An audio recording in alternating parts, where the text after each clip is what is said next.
Hello everyone. So how are you all? I hope you all will be very good and in the same good way all of you people will be studying. तो आज की इस video में मैं आपके लिए लेकर आ चुका हूँ। यहाँ पे आप देख सकते हैं बीए और BEd first year examination 2024 sociology का पेपर फर्स्ट आपके लिए मैं लेकर आ चुका हूँ, जो कि इंट्रोडक्शन ऑफ सोशियोलॉजी पर आधारित है। टाइम दिया हुआ है 3 आवर्स, उसके बाद मैक्सिमम मार्क्स दिया हुआ है 75। तो आप इसी तरह बहुत अच्छे से करेंगे क्योंकि ये आपके लिए मोस्ट इम्पॉर्टेंट होने वाला है। तो चलिए शुरू करते हैं टाइम की बर्बादी न करते हुए। यहाँ पे आप देख सकते हैं यूनिट 1 से आया हुआ क्वेश्चन है भाई। यहाँ पे आप देख सकते हैं फर्स्ट दिया हुआ है, सामाजिक समूह से आप क्या समझते हैं।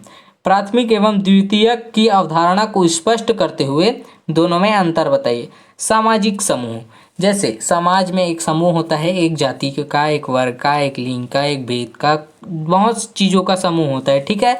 यहाँ तक कि किसी संगठन का समूह होता है समाज में। तो यहाँ पे सामाजिक समूह से आप क्या समझते हैं ये आपको बताना है, ठीक है, सोशल ग्रुप। उसके बाद प्राथमिक एवं द्वितीयक, ठीक है, की अवधारणा को स्पष्ट करते हुए दोनों में अंतर आपको बताने हैं। जो कि प्राथमिक एवं द्वितीयक दोनों की अवधारणा को यहाँ पे स्पष्ट करेंगे और उससे मिलान करके आपको अंतर स्पष्ट यहाँ पे करना है, ठीक है। उसी के बाद अथवा में दिया हुआ है, यहाँ पे अथवा में संस्था एवं समिति को परिभाषित करते हुए इन दोनों में अंतर लिखिए। देखिए, संस्था एक बहुत बड़ी चीज़ होती है। संस्था बहुत से लोगों को जोड़कर रखती है, लेकिन समिति एक छोटी सी चीज़ होती है। एक गांव में लगभग एक ही गांव में 2-3 समितियां हो जाती हैं। तो आप सोच सकते हैं कि समितियां छोटी छोटी होती है, ठीक है। और संस्था कई संस्था ऐसे हैं जो बहुत बड़े बड़े होते हैं। आप लोग जानते होंगे भारत में कई संस्था हैं।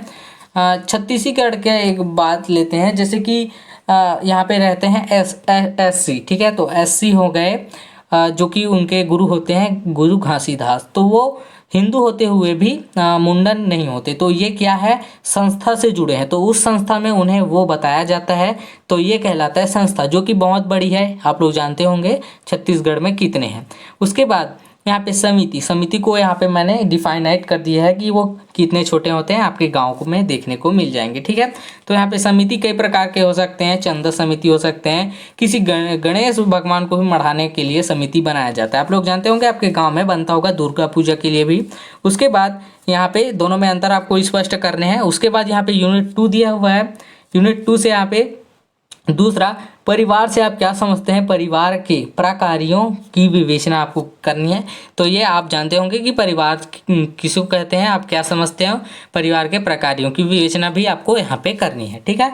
उसके बाद अथवा में दिया हुआ उसी के, संस्कृति क्या है। संस्कृति की विशेषताएं, प्रकार एवं महत्वों का वर्णन कीजिए। देखिए, छत्तीसगढ़ जो है संस्कृति पूर्ण यहाँ पे राज्य है, ठीक है। तो यहाँ पे संस्कृति क्या है ये आप लोग समझ गए होंगे, संस्कृति क्या होती है। उसके बाद संस्कृति की विशेषताएं आपको लिखनी है भाई। तो छत्तीसगढ़ में आप देखते होंगे अपने आसपास के क्षेत्र में संस्कृति की क्या विशेषताएं हैं। उसके बाद प्रकार कौन कौन से हैं और उनके महत्व कौन कौन से हैं। महत्व, बहुत से चीज़ों के लिए महत्व आप उदाहरण देकर भी समझा सकते हैं, ठीक है। तो महत्व बहुत ही लंबी है, इस पर आपको अच्छे से लिखना है। उसके बाद यूनिट 3 से आपका क्वेश्चन यहाँ पे दिया है, सामाजिक स्तरीकरण क्या है। इंपॉर्टेंट क्वेश्चन है भाई, इंपॉर्टेंट क्वेश्चन। सामाजिक स्तरीकरण क्या है। सामाजिक स्तरीकरण के आधारों की व्याख्या आपको करनी है।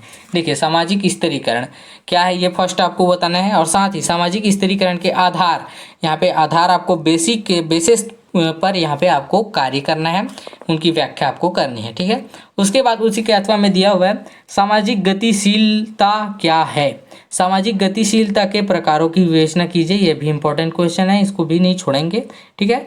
तो यहाँ पे आपको सामाजिक गतिशीलता के प्रकारों की विवेचना करनी है, ठीक है। उसके बाद यूनिट 4 से आया हुआ प्रश्न है, यहाँ पे देख सकते हैं प्रश्न 4 दिया हुआ है, सामाजिक परिवर्तन में चक्रीय सिद्धांत की व्याख्या आपको करनी है, जो कि सामाजिक परिवर्तन के लिए लाभदायक है या नुकसानदायक, ये आपको भी बता सकते हैं। उसके बाद यहाँ पे अथवा में दिया हुआ उसी के, सामाजिक विकास और सामाजिक प्रगति में क्या अंतर है समझाना है, ठीक है। थोड़ा सा अंतर है लेकिन बहुत ज़्यादा अंतर है इसमें, ठीक है। आप लोग मेरी बात समझ सकते हैं। तो इसकी तैयारी आप अच्छे से कर लेंगे, विकास और सामाजिक प्रगति में अंतर का, ठीक है। उसके बाद यूनिट 4 से आया हुआ प्रश्न है, यहाँ पे देख सकते हैं 5वां दिया हुआ है, भारत में समाजशास्त्र के महत्व को समझाइए। इंपॉर्टेंट क्वेश्चन है भाई। भारत एक समाज बहुत बड़ा देश है, इसलिए यहाँ पे समाजशास्त्र का बहुत ज़्यादा महत्व होगा, तो इसकी तैयारी आप अच्छे से कर लेंगे। उसके बाद 8वां में दिया हुआ है समाजशास्त्र तथा सामाजिक परिवर्तन पर एक निबंध आपको लिखनी है। तो निबंध आपका अच्छे से होना चाहिए, लंबा चौड़ा, अच्छे से आप लोग इसकी तैयारी करेंगे, ठीक है। तो ये रहा भाई आपका सोशियोलॉजी का पेपर।